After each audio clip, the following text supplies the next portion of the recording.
माँ त्रिपुर सुंदरी को वह शक्ति जो भय नहीं देती बल्कि पूर्णता, संतुलन और चेतना देती है। त्रिपुर का अर्थ केवल 3 शहर या लोक नहीं है, इसमें 3 गुण अर्थ छिपे हैं। 3 लोक, भू, भुवः, स्वः, पूरे ब्रह्मांड के 3 स्तर, 3 अवस्थाएं, जागृत, स्वप्न और सुषुप्ति, चेतना की अवस्थाएं, 3 गुण, सत्व, रजस और तमस, प्रकृति के मूल तत्व। माँ त्रिपुर सुंदरी इन सभी में व्याप्त हैं। वे केवल उनमें सीमित नहीं, इनसे परे भी हैं। इसलिए उन्हें केवल सौंदर्य की देवी नहीं कहा जाता, वे पूर्ण चेतना, अखंड, सर्वव्यापी शक्ति है। अगर आप यह जानना चाहते हैं कि यह शक्ति आपके जीवन में कैसे काम कर सकती है, तो वीडियो में अंत तक बने रहें। एक समय भंडासुर नामक शक्तिशाली राक्षस हुआ।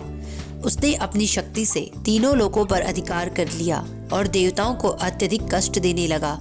देवता भयभीत होकर आदि शक्ति की शरण में गए और उनसे रक्षा की प्रार्थना की। तब एक पवित्र अग्निकुंड से माँ ललिता त्रिपुर सुंदरी प्रकट हुई। माँ शांत, सौम्य और तेजस्वी स्वरूप में श्री चक्र रथ पर आरूढ़ होकर भंडासुर से युद्ध करने चली। भंडासुर ने अपनी विशाल सेना भेजी, लेकिन देवी की शक्तियों ने उसकी सेना का नाश कर दिया और अंत में माँ ने कामेश्वरास्त्र का प्रयोग किया, जिससे भंडासुर का वध हुआ और तीनों लोकों में शांति स्थापित हो गई। भंडासुर वध के बाद कामदेव की पत्नी रति माँ के चरणों में प्रार्थना करने आई। उन्होंने कहा, देवताओं और संसार में प्रेम नष्ट हो गया है, कृपया मेरे पति को पुनर्जीवित करें। माँ ललिता ने उनकी प्रार्थना स्वीकार की और कामदेव को पुनर्जीवित किया, जिससे संसार में फिर से प्रेम और आनंद का संचार हुआ। ब्रह्मांड पुराण में ललिता सहस्त्र नाम का वर्णन आता है। यह केवल 1000 नामों की सूची नहीं, बल्कि माँ त्रिपुर सुंदरी के 1000 स्वरूपों का दर्शन है। हर नाम माँ के एक गुण को दर्शाता है, करुणा, शक्ति, सौंदर्य और शांति। जब साधक इसका पाठ करता है तो केवल नाम नहीं, वह अपने भीतर माँ के गुणों को जागृत करता है।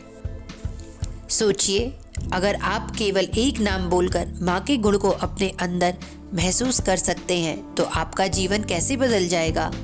एक छोटा सा नाम पढ़ना ही आपकी चेतना को जागृत कर सकता है। माँ त्रिपुर सुंदरी का निवास श्री चक्र के केंद्र बिंदु में है। श्री चक्र केवल यंत्र नहीं, यह ब्रह्मांड और चेतना का प्रतीक है।